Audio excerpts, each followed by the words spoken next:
Salut tout le monde! Aujourd'hui, je touche un sujet chaud. Je le sais, je vais me mettre du monde à dos, mais ce n'est pas dans un but de polémique. C'est dans un but d'alimenter une conversation qui est importante à avoir présentement. Et là, je parle de la culture de l'investissement, un vrai fléau social. Là, tu me diras, ouais, François, ouais, toi, t'aimes ça, vendre des duplex, des triplex, des... oui pis non. Je vous explique. C'est quoi la culture de l'investissement? C'est que tout le monde, présentement, veut investir dans un duplex, triplex, quadruplex, etc., devenir investisseur immobilier. Là. Il y a des cours, des formations, des stages qui se donnent là, à gauche, à droite sur Internet. Puis tous ces gens-là qui donnent ces formations-là sont excellents. Je dis pas le contraire. Les gens qui investissent sont excellents. Je dis pas le contraire. Ce qui est un fléau, c'est que la culture de l'investissement là, vient faire augmenter le prix des loyers mensuels comme ça n'a pas d'hostie de bon sens. Puis ça touche qui? Ça touche les étudiants qui veulent être en appartement pendant qu'ils étudient au cégep, à l'université, qui changent de ville ou même qui restent dans leur ville. Les nouveaux arrivants, qu'il faut qu'ils se trouvent un emploi. 2, que les membres de la famille complète travaillent. C'est plus difficile pour eux. Les personnes en difficulté, comme t'es dans une séparation, t'as une maladie, les jeunes, les vieux, les parents monoparentales, etc. Tous ces gens-là là, ont de la difficulté avec un loyer à 1600$ par mois. C'est bien normal, sacrément. C'est bien trop cher. Mais là, pourquoi c'est rendu 1400, 1600, 1300, peu importe par mois, ben on va faire des petits calculs ensemble. Puis là, j'ai une feuille, fait que des fois, je vais regarder ma feuille, mais je suis tout concentré à te donner le contenu de cette capsule-là qui est super importante pour moi. Fait que, ce qui est important de comprendre, c'est l'optimisation d'un immeuble.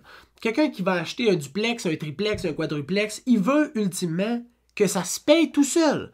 Quand on dit que ça se paye tout seul, là, que les taxes, les assurances, le déneigement, les frais d'hypothèque, les intérêts, tout ça, que ça se paye par les locataires. Ce qui est normal. Tu te dis, hey, je ne vais pas acheter quelque chose pour dépenser de l'argent. D'un autre côté, je ne trouve pas que c'est 100% logique, mais mettons que tu veux que ça arrive à zéro.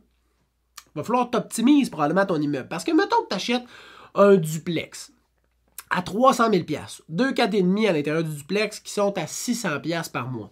Ça va te faire, là, si tu mets 20% de mise de fonds, une hypothèque de 240 000 à, mettons, 5% sur 300 mois, ça va te faire un paiement d'à peu près 1395. Puis là, pour les toqués des mathématiques, là, ça se peut que mes chiffres soient pas top juste, mais ils vont être à peu près justes. Le but, c'est de donner un exemple.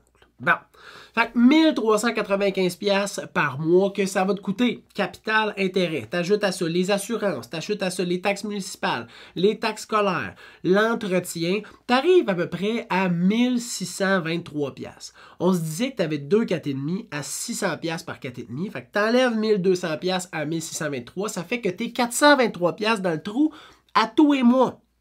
Fait que là, l'investisseur immobilier qui achète ça, ce duplex-là, il va dire « Moi, là, m'a optimisé l'immeuble. Hein? » Fait que ce qu'on va faire, c'est qu'on va mettre le monde dehors, on va rénover un peu, puis on va louer plus cher. Là, tu me diras « Ouais, mais là, on peut pas mettre le monde dehors comme on veut. » Non, mais l'argent fait bien des choses. Des fois, les gens partent naturellement. Des fois, tu fais un petit cash for key. Hein? Fait que, tu sais, je te donne 1000, 2000, 3000, 4000$, mais tu calisses ton camp. Là, là. Des fois, c'est des rénovictions. Des fois, c'est « Ouais, moi, je veux être propriétaire habitant, mais finalement, il y a rien qu'habiter là une journée. » Là, là. Fait que tous les stratagèmes possibles là, pour pouvoir optimiser l'immeuble, on les voit présentement dans la société. Ça se fait aller, puis ça se parle au gouvernement en masse. Il y a des réglementations qui se mettent en place pour éviter ça. Mais revenons au sujet. Fait que là, 423$ dans le trou à tous les mois, tu te dis, pas vrai que m'acheter ça, puis que je vais le garder comme ça. Mais si l'immeuble a un potentiel, ben c'est là que tu vas vouloir l'acheter quand même. Fait que là, l'investisseur, mettons qu'il veut monter là, ses loyers. Qu'est-ce qu'il va falloir qu'il fasse? Il va falloir qu'il investisse dans le logement pour qu'il soit plus nice. Fait que mettons que tu mets 10 000$ par logement. 10 000$, si t'es manuel, tu peux en faire en sacrement des affaires dans un petit 4,5 quand même. Fait que là, ça va te coûter combien, ce duplex-là? Ça va te coûter 320 000. tu enlèves 20% de mise de fonds, ça fait une hypothèque de 256 000, ce qui fait des paiements d'à peu près 1488. Tu ajoutes à ça les assurances, les taxes, l'entretien, tu es à 1716 $ par mois. C'est plus cher par mois, mais pas bien plus, parce que tes frais, tu les as étalés sur ton hypothèque sur 25 ans. Fait que c'est pas bien stressant. Mais là, vu que tu as investi ton 10 000 $ par logement, au lieu que tes 4,5, tu puisses les louer 600 $, tu peux les louer 1100. Ce qui veut dire que tu as 1100 $ de revenus par loyer par mois. Bien ça, là, si tu enlèves le 716 que ça te coûte, puis le 1200 de revenus que ça fait, tu es rendu à 484 $ positif par mois.